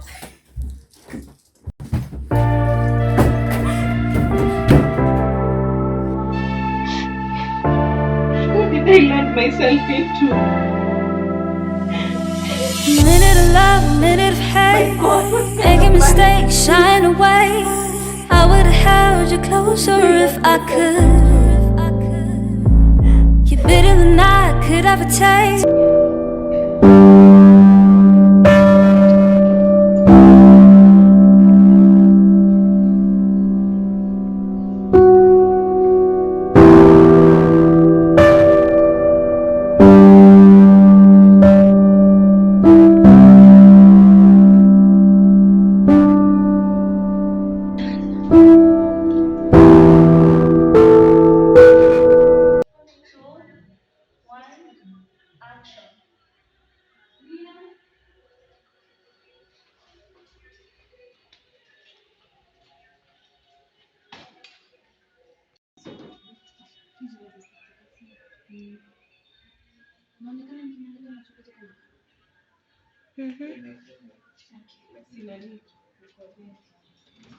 So, do you mind explaining what happened to your eye?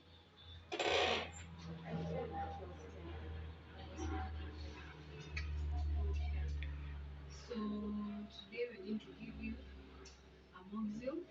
You put some drops in your eye, and then let me just wrap up your. Hey, Nina. Oh, Sam, hi. Hi, how are you? I'm fine, and you? Fine. So what happened to you? Nilianguka kwa stairs. Are you sure? Yeah, I am. Nanzena vile. Please.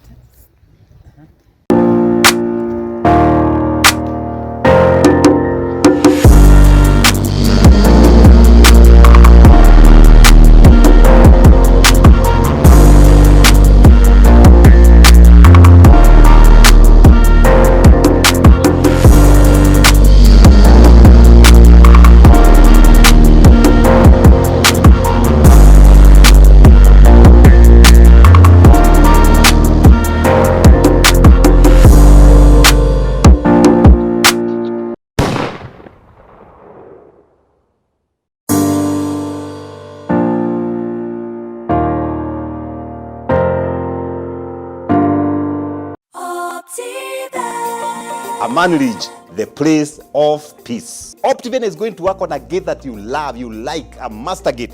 And as you enter, this road is actually 18-meter wide road, and this particular road we are going to do cablo, so no congestion. We have 4 acres, basically for a clubhouse, community center, central park, because we do not want to congest you. Optiven Limited, the pace-setters in real estate.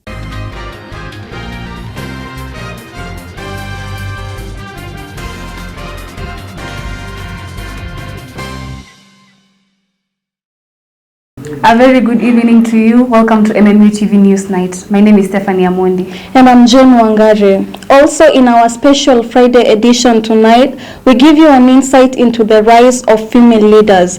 But first, our top story is making the headlines. Camry predicts the 4th wave of the coronavirus pandemic to peak in mid-July. Primary schools not to reopen in August 2021 as expected.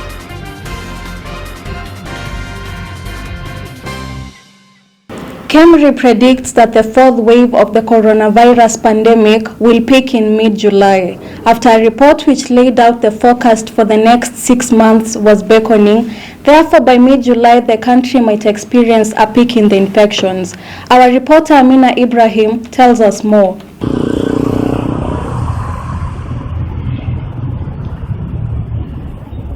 The extension of the night curfew by 60 days while pledging to ramp up vaccination against COVID-19 armed surges in the western parts of the country. The hours of curfew are maintained at between 7 p.m. and 4 a.m. in the COVID-19 hotspots, which comprise the counties of Kisumu, Siaya, Homa Bay, Migori, Busia, Kakamega, Vihiga, Bungoma, Kisii, Nyamira, Kericho, Bomet, and Trans Nzoia up to the 31st of July 2021. That for the rest of the territory of the Republic of Kenya, the nationwide curfew shall continue to be observed from 10 p.m. to 4 a.m. for a further containment period of 60 days. That excluding the above-mentioned counties, in-person worship and congregational worship shall continue to be conducted in keeping with the 1/3 capacity rule and in accordance with the guidelines of the Interfaith Council. For MMU TV, I'm Amina Ibrahim. A huge blow to students in the primary schools, as schools may not reopen in August 2021 as expected due to new demands from the teachers. Our reporter Shemila Atieno shares the details.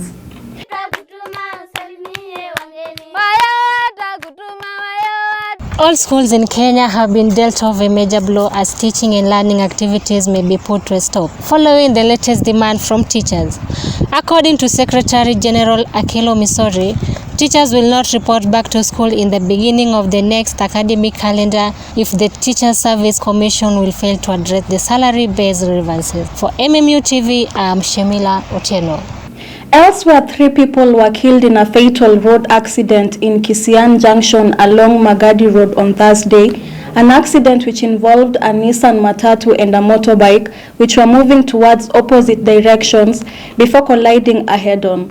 According to the area police commander, the bodies of the deceased were taken to City Mortuary to proceed for funerals.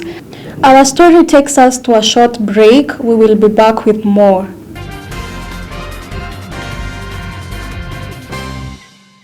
Get fresh, gotta get fresh. Down is no boom boom pow, down is boom boom pow. Smells baya na uchafuzi nazidi na improve down ni protect nguo zangu na dukia niko safi. Lazima niwe fresh na down is boom boom pow. Boom boom pow, down is no boom boom pow. Smells zote nazi boom boom pow, powerful freshness. Down is boom boom pow.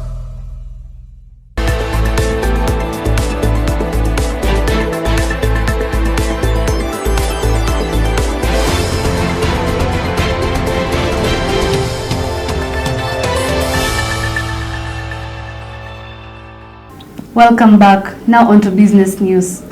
More than 5.5 million taxpayers filed their tax returns for the year 2020 as the filing period officially closed on midnight Wednesday, 30th June 2021. The Central Bank of Kenya has defended the quality of the new currency notes, which have been in circulation for the last 2 years. Our reporter Fardosa Isaac tells us more. According to the Director General of Kenya Revenue Authority, Githi Mburu, this means that 1.1 million more taxpayers stand out to the 4.4 million who filed their return last year, reflecting a 19% growth. Mburu said the growth in the numbers show positive progress in tax compliance, a move that is anticipated for further on the drive of the country towards the economic growth. Currently, there are about 6.1 million taxpayers who are registered on iTax, KRA project to increase the number of active taxpayers by 2 million to 8.2 million by end of June 2023. We take a short break. We'll be back with the sports.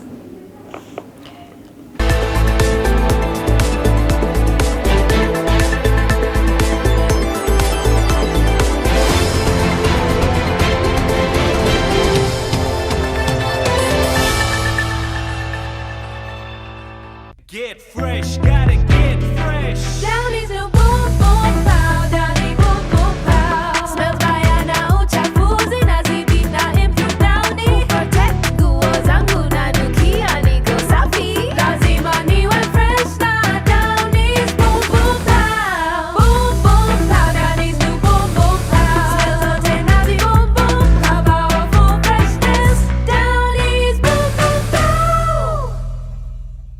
Welcome back to the broadcast. On to matters sports. Kenya under 18 1500 meters champion Vincent Kipchumba and Japan-based Terry Chebet are amongst the athletes who secured slots in the finals as the Kenya under 20 trials kicked off on Thursday at the Nyayo Stadium. The Euro 2020 soccer tournament was on Thursday blamed for a surge in coronavirus cases as fans had flocked bars and spectator zones across Kenya to watch the action while the pandemic still raged. Jack Davin has more details. England and the FA, especially St. Georgina Park, has done a brilliant job despite the many challenges of COVID-19. We are proud to see England players remind everyone that our football is among the best in the world, England soccer management team stated. For MMU TV, I'm Jack Taylor.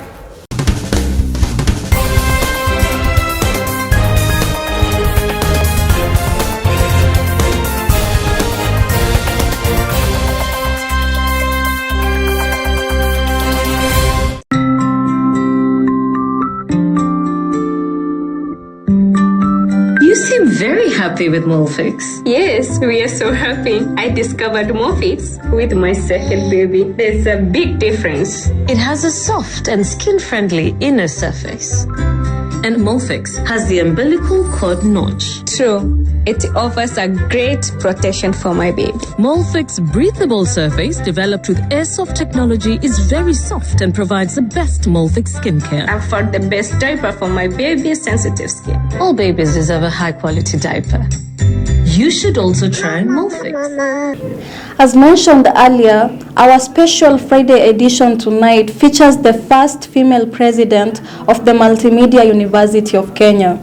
Our reporter Harriet Apondi shares more insights into the story.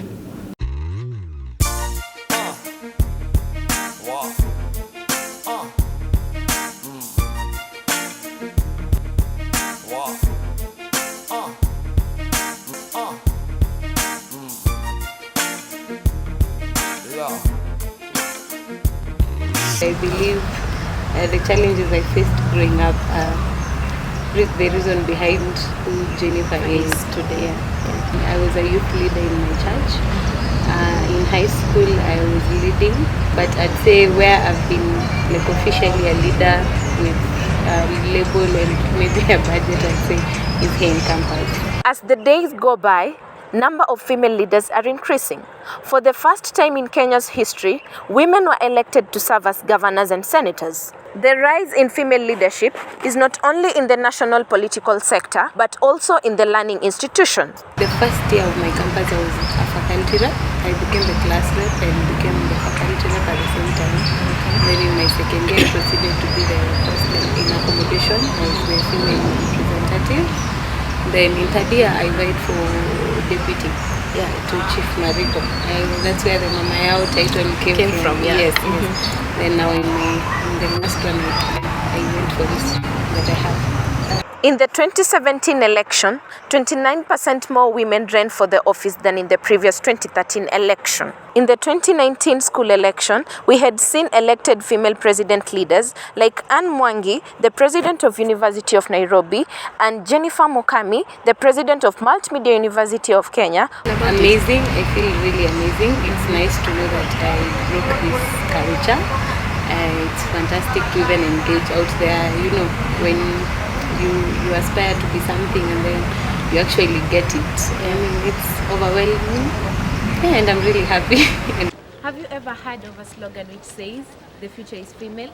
Could it be that the future is now, since more women are stepping up their game in the leadership field? I am Harrieta Pondi.